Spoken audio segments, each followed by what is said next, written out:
In the second part of lesson 12, we're going to look at data that you might see in a pharmaceutical trial. Now, before we get to it, what you'll need to do is you'll need to read these articles, these linked up articles, and fill in these answer blanks. Do your best to answer this with the information given. In 2011, at Genesis Laboratories in San Francisco, Will Rodman, played by James Franco, developed the ALZ-112 virus to cure Alzheimer's disease. One of the drug's side effects is that it enhances the intelligence of apes, potentially allowing them to surpass humans as Earth's apex predator. 5 years later, after Will's father, Charles, developed antibodies to ALZ-112, his dementia returned with accelerated decline. Though Will's drug trial in Rise of the Planet of the Apes only involved his father and lab chimpanzees, a typical phase 3 drug trial involves 1,000 to 3,000 participants. This phase is designed to confirm the drug's effectiveness, monitor side effects, and compare it to other treatments. The table below provides fictional data from a phase 3 trial of ALZ-112, showing the sizes of the control and treatment groups and the number of serious adverse events in each group. Use this data to determine if the rate of serious adverse events from ALZ-112 is less than that of the placebo. So I'm going to copy this data into Excel. Control-C. I'm going to paste it using match destination formatting. Delete the period there. I'm going to delete the word the. And then I'm going to auto-fit the columns. Now, this bold-faced sentence here is the hypothesis of this research. It says the rate of serious adverse events from ALZ-112 is less than. It doesn't say less than or equal to. So that is the alternative hypothesis. The alternative hypothesis never includes the word equals. Only the null hypothesis includes the words equal. The rate of the treatment group, A, is denoted P subscript A. If P subscript A is less than P subscript B, that's the proportion of the control group. If this is less than that, then the difference is going to be negative, or the difference is going to be less than 0. The opposite of less than 0 is greater than or equal to. Again, the null always includes equals. So down here we have equal to 0, less than or equal to 0, and greater than or equal to 0. These are all candidates for the null hypothesis. The other candidates are always for the alternative hypothesis, less than 0, greater than 0, less than or greater than 0. Now this less than 0 is pointing to the negative numbers. It's pointing to the lower tail of a normal distribution. So this is a lower tail test. Now I need to calculate the rates. I take 595 and I divide that by 3087.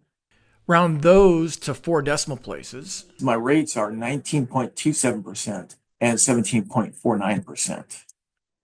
I'm going to copy this and paste it here, and then copy this and paste it here. And then I'll press enter to see how I'm doing. Looks like everything's correct to this point.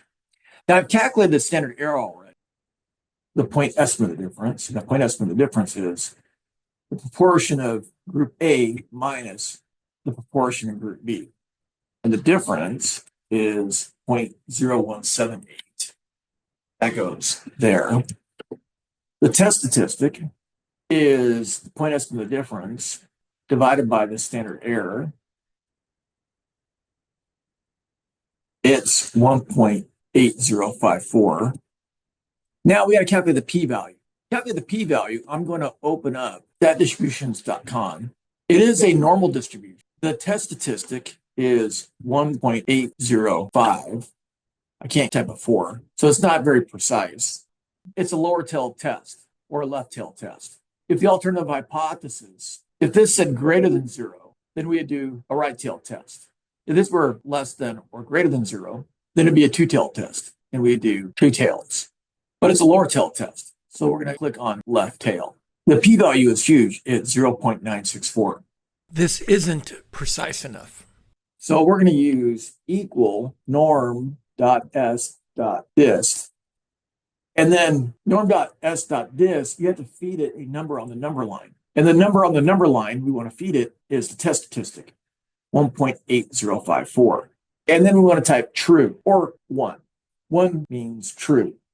And we press enter. And we get something pretty close to what statdistributions.com generated. But instead of 3 decimal places, we got 4 decimal places. I'll put the p-value right here. Now my significance level is 0.01.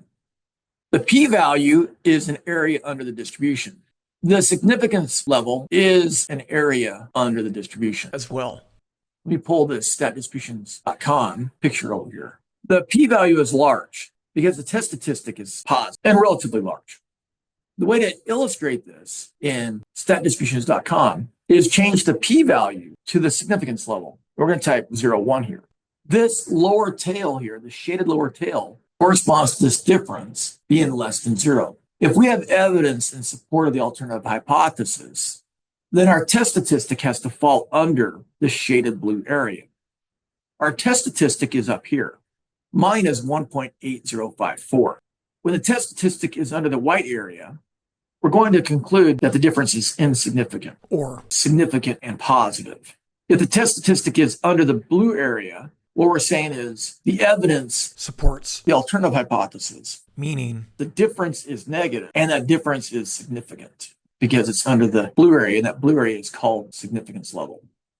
My test statistic is a positive 1.8054. That's suggesting that the equal part of the null hypothesis is likely true. Now, we cannot say the null hypothesis is true. We can say that the evidence supports the null hypothesis. We can't accept the null hypothesis, and we're not rejecting the null hypothesis, so we're not rejecting the null hypothesis. Not rejecting is a close synonym to accepting, but accepting is too strong a language. So we're going to say not rejected. When we say not rejected, our conclusion is what then?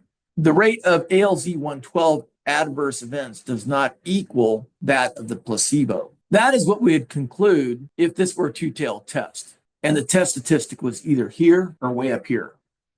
The rate of ALZ 112 adverse events equals that of the placebo. We would say that if the null hypothesis was strictly equal and the test statistic was between negative 2.327 and positive 2.327. The rate of ALZ 112 adverse events is less than that of the placebo. You would choose that if your test statistic was under your blue area. Mine is not. Mine's in here somewhere. So if your test statistic is a negative, say 2.6, it would be in here somewhere. You would reject, and that would be your conclusion. The rate of ALZ 112 adverse events is greater than. This would be your conclusion if this were greater than 0 and your test statistic were out here in this upper tail. So that leaves the last one. We cannot conclude that the rate of ALZ 112 adverse events is less than that of the placebo. When we cannot reject the null hypothesis, then we cannot conclude that the rate of ALZ 112 adverse events is less than that of the placebo. What we're saying there is the rate of ALZ 112 adverse events is probably equal to the placebo rate, or it's greater than the placebo rate. Now, the reason why we use a lower tail test here and a low significance level is because lives are at stake. In a murder trial, a person accused of murder, the state has to present evidence, overwhelming evidence, that the person is guilty.